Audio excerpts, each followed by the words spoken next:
BetSafe kazino, BetSafe lažybos. Nesaikingas lošimas gali sukelti priklausomybę. Ir į stulpą. Opa!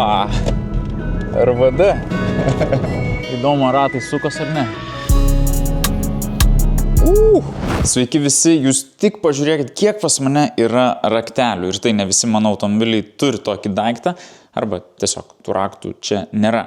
Bet esmė, opcijų žiauriai daug, tai matant šį vaizdą aš dabar galvoju, gal geriau šiandien neieškokime kažkokio naujo varianto, o tiesiog išsirinkime kelis automobilius iš čia ir pabandykime juos parduoti. Tai parašykite komentarą, pagal ką jūs patys ieškote savo naujo automobilio, ar labiausiai žiūrite tiesiog kėbulo būklę, vidaus būklę, ridą, metus, žiūrite komplektaciją, galbūt tiesiog svarbiausia, kad tas automobilis turėtų galiojančią techninę apžiūrą, arba vedate sumą iki 3, 5 ar 10 tūkstančių ir žiūrite visus variantus. Tai tiesiog įdomu sužinoti, pagal ką žiūrite jūs, arba gal net turite tikslų modelį, ko dabar ieškote ir niekaip nerandat.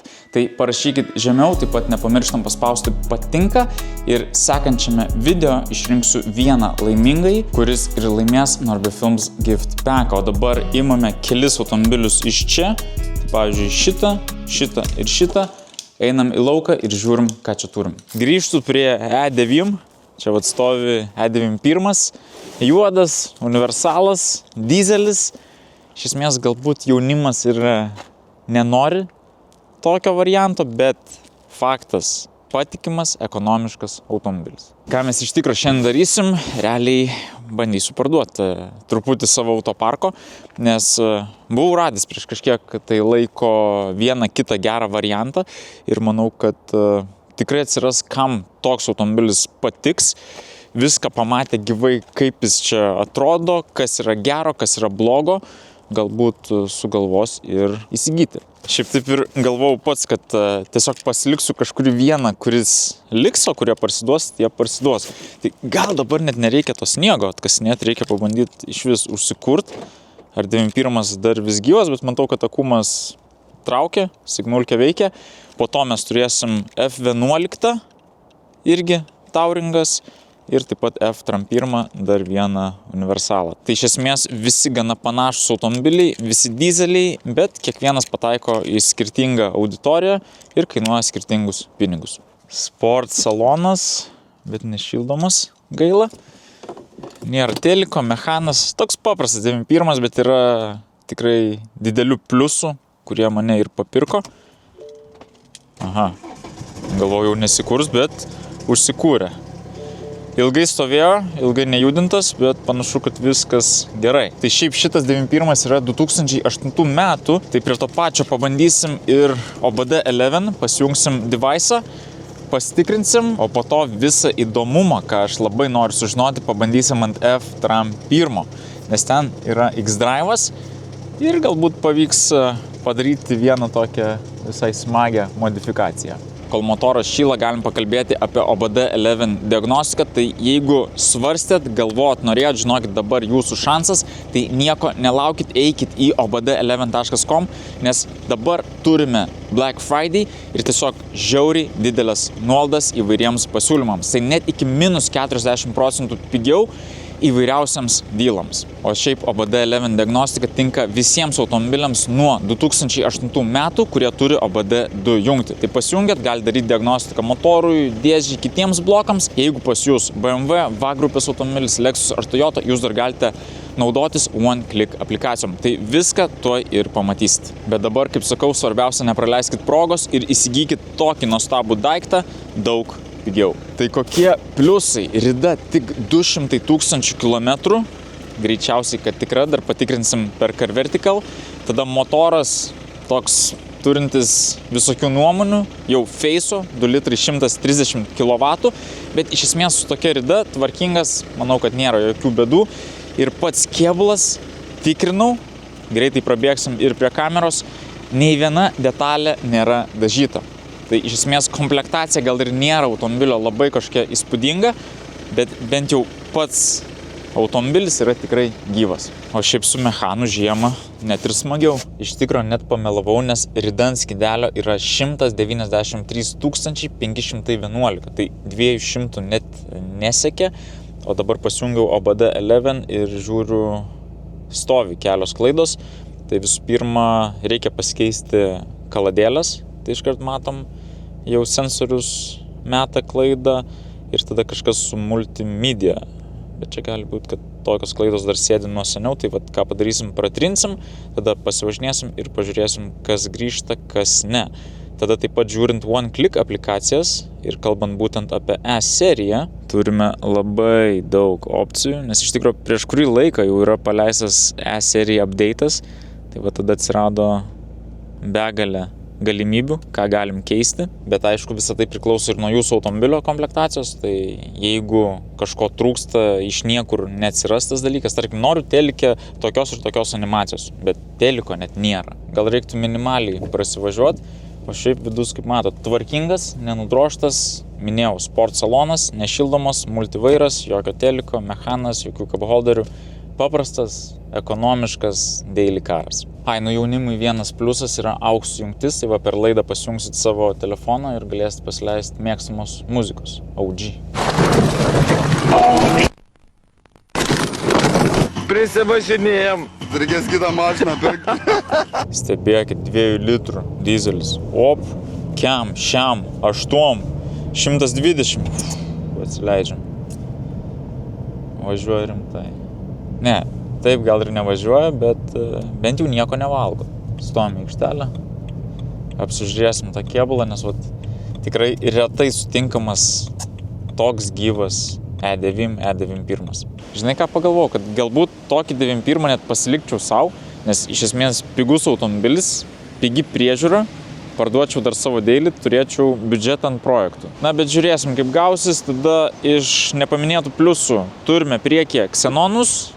Tada galbūt kaip pliusą galima minėti tamsintus galinius langus, aišku, kaip priklauso R17 žieminiai ratai, o po to svarbiausia parodyti, kad visas kėbulas yra toks, koks ir išėjo iš gamyklos. Pasiemam Perikupo prietaisą, žiūrim iškart galinį sparnas, viskas gerai, arka, kas būna dažniausiai tvarkyta, įdeliai, durų apačia, niekas nedažyta.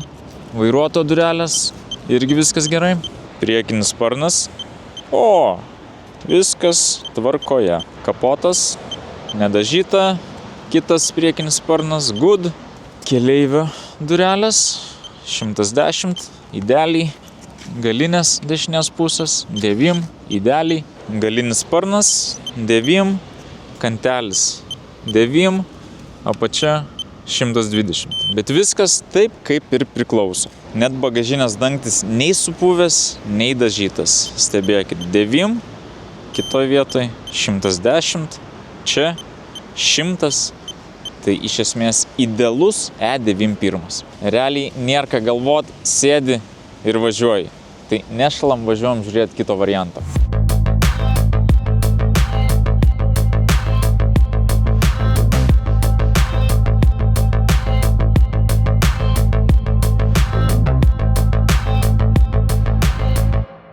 Arba gali būti, kad aš tiesiog dabar jūs apgaudinėju ir čia yra visiškas lavonas, nes pamiršau net pažiūrėti ataskaitą. Kai pirkau, žiūrėjau, šiaip nepamenu, kad būtų buvę kažkokių staigmenų, tai patarimas ir jums, jeigu kažką perkat, norit žinoti tikrą automobilio istoriją, einate į carvertical.lt ir sužinote tai, ką reikia. Viskas, ką jums reikia žinoti, yra VIN kodas, tai jį rasite ar ant dokų, ar kažkur ant kėbulo, ar galiausiai tiesiog klauskite pardavėjo, o visais kitais dalykais pasirūpins CarVertical. Taip pat nepamirškit, kad dabar turime Black Friday didžiausią nuolaidą, kokios dar niekad nebuvo, tai su kodu BF iki 29 dienos gaunate net 30% nuolaidą savo carvertical.lt ataskaitai. Tai būtinai pasinaudokit ir pirkite atsakingai. Tikrinu 91, tai iš esmės būsiu padaręs visą sunkiausią darbą už jūs. Automobilis surastas, pračekintas, pratestdraivintas, ataskaita sužiūrėta.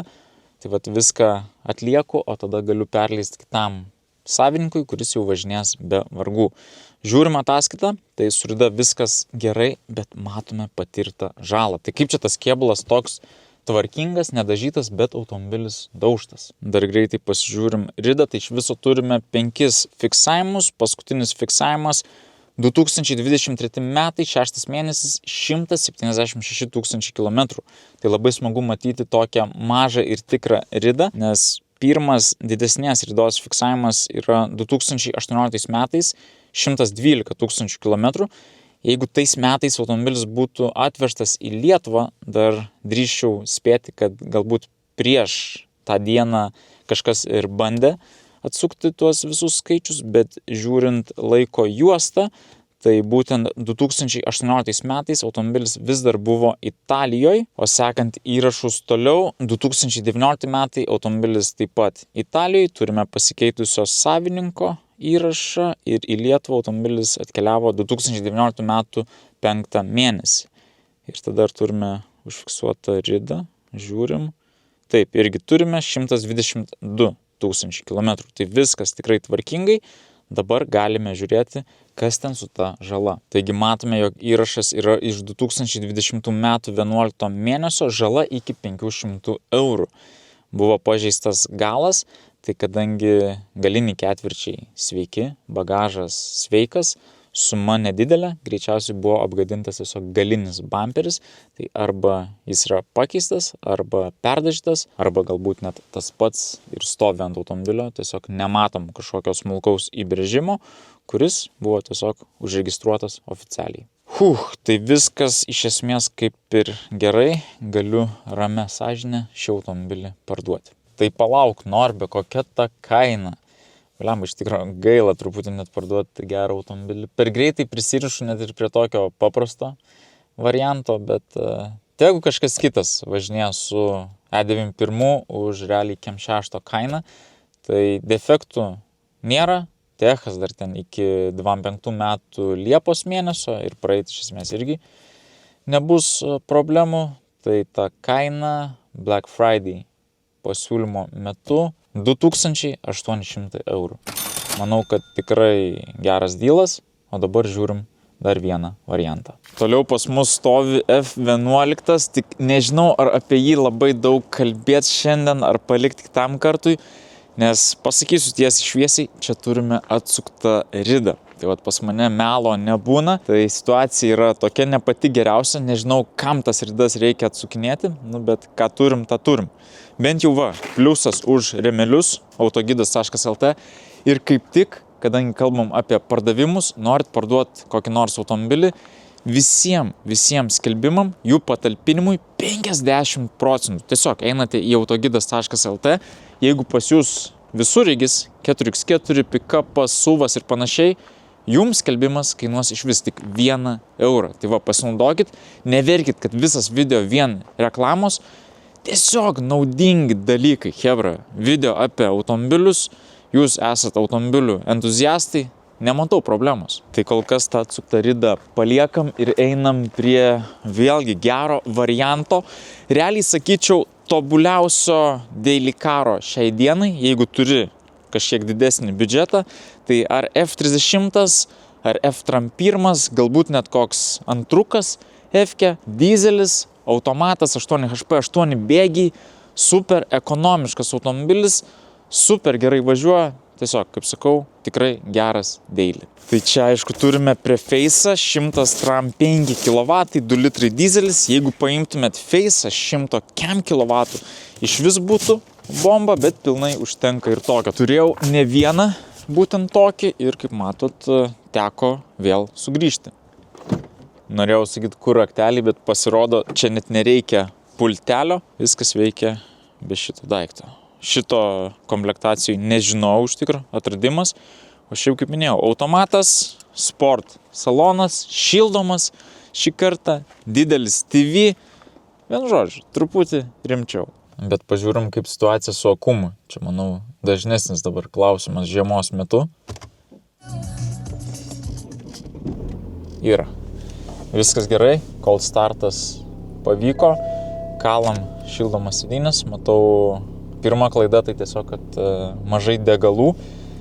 Rida kiek didesnė nei E91, 300 000, bet kas yra iš tikro realu, nors automobilis kaip ir geresnių metų, bet žmonės važiuoja. Tai man dar kartais net keista, kai perki senesnį automobilį ir ten būna tos ridos 200 000 ir iš esmės pas dažną būna tokia rida, tik tiek, kad ta rida būna atsukta, o čia kiek didesnė, bet bent jau tikra. Tai toliau, ką mes galim padaryti, tiesiog pravažiuosim, padarysiu test drive'ą, ar neatsirado kažkokių gedimų nuo stovėjimo, o po to pasijungsiu OBD 11 ir būtent noriu atsirakinti kelis dalykus ir parodyti visas galimybės, kurias gali pasidaryti su OneClick aplikacijom. Dabar bus įdomioji dalis, tai pirmą kartą ir pats bandysiu tokį dalyką ir galbūt daug kas iš jūsų pamatys, ką galima padaryti iš būtent X-Drive'o. Taip, čia yra 320D X-Drive, tai dabar tiesiog parodysiu, jog priekis prasisuka, pabandysim pavažiuoti čia ant tokio sniego žolės, nes noriu sulaužyti to X-Drive'o ant kokio asfalto bandant jo limitus. Ir tada pasijungia OBD 11, padarysim, kad šitas F-1 taptų tiesiog RVD. Tai padarysim iš tokio 4x4 automobilio paprastą winterbiterį. Užsisegu diržą. Nu ką, bandom. Praslydimas atrodo išjungtas, truputį apsuku. Įdomu, priekis sukas ar ne, nes nesu susidūręs su X-Drive'u. Sukasi priekis, ką? Panašu, X-Drive'as veikia, užfiksuotas, tai dabar dar truputį pasismaginsiu, mums gelbsti ir vasarinės padangos. Aišku, kai eis automobilis į pardavimą, tai bus pilnai paruoštas žiemai su žieminiam padangom, tai pralekiu su X-Drive'u dar kartą ir tada bandom šį 4x4 žvėrį paversti į RVD. Šiaip dabar tai pagalvojau, po visų Porsche'ų būtų smagu dar su F-kę pabandyti nuvažiuoti į offroadą ir realiai įsitikinti, ar BMW X-Drive'as gali važiuoti bekeliai ar ne.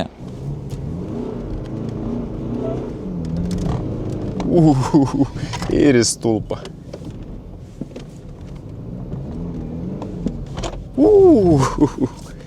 Pasijungiau OBD 11 device'ą, tai aišku, pradžiai prasičekinu klaidas, išmetė 2, kurios nieko blogo nesako, vėlgi jos galbūt sėdi nuo seniau, tai čia pratrinsiu, sužiūrėsiu, bet dabar man yra kas aktualiausia appsai, OneClick aplikacijos. Čia matome F-serijai turime daugybę opcijų ir man reikia tiesiog surasti X-Drive, va, RVD only on X-Drive. Tai turbūt esmę suprantat, tiesiog jeigu turite X-Drive'ą, iš tokio automobilio pasidarot į RVD. Nepatiks RVD, vėl atsikeičiat į X-Drive'ą. Tai keli paspaudimai, bam, pasirinkam F-1 RVD, Activate. Op, panašu, kad jau kažkas vyksta. Viskas, turim RVD, bandom testuoti. Pabandom pradžiai užsimest. Opa, RVD. Let's go.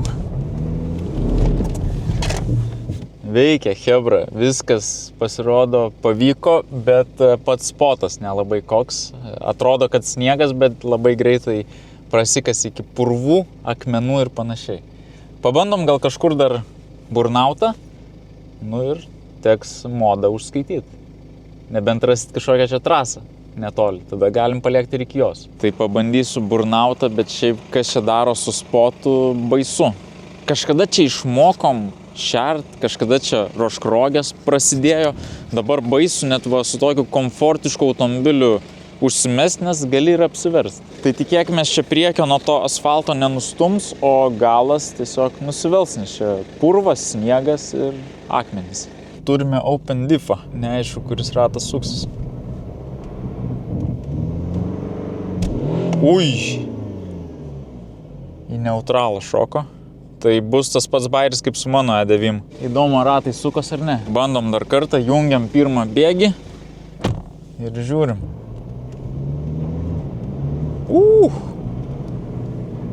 O, ant pirmo viskas veikia. Nice. RVD, baby. O, truputį net ir padangų kvapo. Nice. Lengviausias modas ever. Dabar taip galvoju, prieš tai baidžiausi X-Drive'u, nes jeigu nori pasismaginti, tai ne visada su X-Drive'u telpi į norimą vietą, vis tiek su RVD paprasčiau, X-Drive reikia daugiau vietos, o dabar matau, kad nori RVD, bam, turi RVD, nori X-Drive, kažkur, kur tau tikrai reikia, kad 4 ratai suktųsi. Bam, bam, suspaudai, turi X-Drive. Dabar reikia sugrąžinti atgal į 4 varomus, nes pačiam per daug pagundos bus su tuo RVD. Tai naujas savininkas pats nuspręs, ko jis nori. X-Drive ar galo varomo. Blemba, kol žaidėm, pasirodo, baigęs ir diena. Temsta, bet darbų dar tikrai yra. Va, čia esu pasiruošęs žieminių ratų. Tai 19 komplektas, 17 komplektas irgi pagal pasirinkimą. Tai ką dabar darom? Turbūt varom truputį sušilt, atsigert kavos ir tada galėsim pratęsti. Bliamba, iš tikro, ta žiema netaip labai jau ir patinka, kai negali bet kur imti ir šert. Tai reiktų taip susiplanuoti viską, kad tiesiog žiemą dirbtum šiltai viduj. Tai labai tikiuosi, kad nuo sausio mes tai ir galėsim daryti. Tai vat, kai žiūrit visą video, jums trumpas teaseris apie naujas patalpas.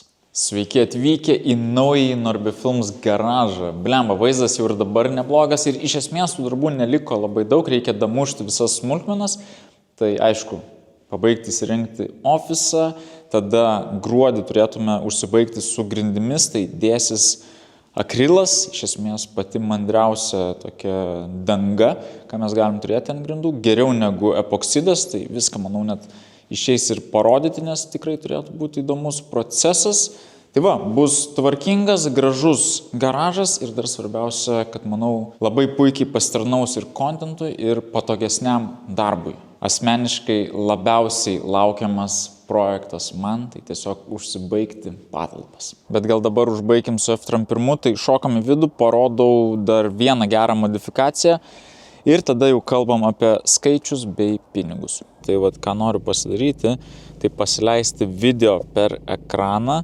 Taip pat mes jį galim pasidaryti net, kad tas video veiktų važiuojant, čia aišku vairuokit vis tiek atsakingai ir susikaupę, nežiūrėkit tik į filmą. Bet dabar man svarbu, kad veiktų formatas, tai iš esmės aš ir galiu pakeisti arba pridėti Additional USB Video Formats Support. Tai reiškia, kad įjungus šitą funkciją mes galėsim žiūrėti MP4, XVID arba VCD formatus. Tai vat įjungiam ir testuojam.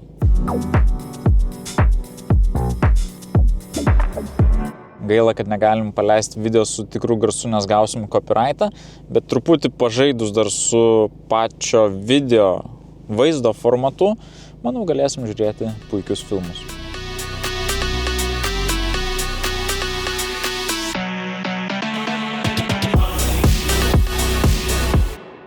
Dabar rimtoji dalis, tai atsidarau ataskaitą, žiūriu, su rida viskas gerai, turime patirtą žalą. Tai kol neapžiūrėjau gyvai F-1, irgi truputį bijojau dėl tų visų avarijų, nes turime vieną užfiksavimą 2013 metais Vokietijoje nuo 500 iki 1500 eurų ir tada vėl Vokietijoje 2015 metais nuo 1500 iki 3000 eurų. Tai pirmas įvykis, galas, pažeistas tik galinis buferis ir tada antras įvykis priekis ir turime taip pat pažeistą buferį. Tai iš esmės kėbulas turėtų būti geras. Tai šį dalyką svarbiausia ir pasitikrinti. Kapotas, viskas gerai, žalias. Tada sparnas, bam, all good. Kitoj pusėje irgi viskas gerai. Einam į galą, bagažinės dantis, taip, viršui viskas gerai, apačioj irgi niekas nedažyta, nešpakliuota. Galinis sparnas, žalia, arkos kantas žalia. Pažiūrim ir šitą pusę, žinokit, viskas bus gerai. Bam, niekas nedažyta. Tai taip pat kaip ir 91 idealaus kėbulo, taip pat ir šitas F-1. Dar galim dėl ramybės patikrinti ir dureles, bet durelės irgi sveikos. Toj pusėje taip pat. Kaip matote, viską pasitikrinus, galiausiai įvertini, jog žalos įrašai kaip ir nieko baisaus. Panašu, kad tikrai buvo pažeisti tik bamperiai, priekinis ir galinis. Tai toliau dar svarbu pasižiūrėti ir ridą, tai turime iš viso 9 fiksavimus, tikrai nemažai. Visur matome tolygų kilimą ir paskutinis fiksavimas 2023 metai 280 beveik 8000 km. Tai rida, vėlgi, man asmeniškai tai normali 300 000, viskas čia gerai, kažkam daug, kažkam mažai, bet visa esmė tikra. Vis tiek galiausiai žiūri, kaip atrodo kėbulas, ar jis nenudrožtas, nenudaužytas, kaip dirba variklis, ar jis yra tvarkingas, tada įvertini saloną, irgi kaip atrodo vairas, sėdynės ir panašiai. Aišku, viską ištestuoji, pabandai ir jeigu tai yra ne lavonas, perki. O trumpai pasakius, tokį F-1 vėlgi sėdi ir važiuoji. Bandau suvesti paskutinius skaičius, tai esminis dar dalykas techninė apžiūra. Jinai galioja iki gegužės mėnesio, praeit naujam techui jokių bėdų. Kaina už šį automobilį reikia padaryti gerą dylą, tai sakykime 8500 eurų ir F-1 jūsų. Tai mano rankose vis dar 3 rakteliai, nežinau, ar reikia šiandien eiti prie to trečio varianto, ar paliekam kitam kartui, bet gal greitai pažiūrim. F11 jau kiek didesnis automobilis, galingesnis, 535D X-Drive'as. Aišku, matėt, galit pasilikti X-Drive'ą arba pasidaryti RVD. Ratai R19, žiema, ką čia turim? Xenonus, salone, aišku, sport, juoda oda, multivairas, automatas, viskas kaip priklauso. Aišku, taip, rida yra atsukta ir rida yra 355 000. Tikroji rida. Aišku, kažkas sakytų, oi, blemba, kiek daug čia tų kilometrų. Bet šiaip turėjau aš automobilių ir su 600 000 kilometrų, ir 700 000. Ir iš esmės tiesiog keisk tepalus, pasikeis grandinę laiku, iš vis darykis visą aptarnavimą, kaip priklauso, ir tų bėdų nebus. Tai va, 355 000 kilometrų, bet variklis dirba gražiai, automobilis važiuoja irgi tvarkingai. Žiūrėsim, ar neprisikalbėjau ir ar bent jau neturėsim bėdų su užkūrimu. Pažiūrėk, koks gražus vidus, didelis telikas, didelis ratukas, lapkės ant vairo. Rimtas aparatas. Bandom užkurti. Oikt! Viskas gražiai, motoras netarška. Šiaip užsikūrė labai lengvai. Vo. Viskas taip, tik turime vieną defektą, ant skidelio matome 256 000 km. Akiai gal ir maloniau matyti mažesnius skaičius, bet šiaip ne, aš norėčiau matyti didesnius skaičius. Ypač banko sąskaitai, tai tas pats ir su rida, tu parodyk žmonėm, jog automobilis pravažiavęs ir daugiau kilometrų yra vis tiek tvarkingas ir vertas tolimesnio naudojimo. Šiaip žvėris, 230 kW, toks pat motoras kaip mano Daily F-1, tik ten 109, čia 230. Sąnaudos pagrinde važinėjant po miestą 7,6 litro 100 km. Tai tiesiog matematika wow. 2014 metai, rida 355K, defektų kažkokių kaip ir nėra. Geriausia diena būtų žiūrėti automobilį, bet kadangi nesusisukom taip greitai, tai matot tiek, kiek matot. Kaina, blemba, reikia irgi gerą pasiūlyti, ne? Techninė apžiūra faktas irgi yra, tai darom truputį daugiau negu 3 serija, vis dėlto 5 aukščiau, 9 000 eurų.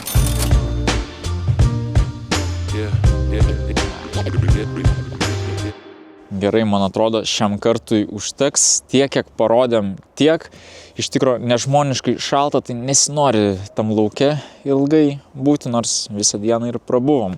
Tai prie to pačio tikėjaus, kad parodysim kažkokio gero veiksmo. Neparodėm, parodėm BMW turgų, tai veiksmą paliekam gruodžio mėnesiui, tada ir pasismaginsim. O dabar pažiūrėsim, ar išeis kažką parduoti. Šiaip automobiliai tikrai geri, bet taip pat girdėjau iš pažįstamų ir kitų pardavėjų, kad apskritai visi pardavimai yra apstoję. Tai vat pažiūrėsim, kas darosi rinkoj, o šiaip bet kokiu atveju kažką parduoti dabar puikiai proga, nes autogidas.lt yra pasileidęs juodąją savaitę. Tai tokia informacija jums ir aišku nepamirškit parašyti komentaro, kokie kriterijai automobilyje yra jums svarbiausi, kai ieškote naujo varianto.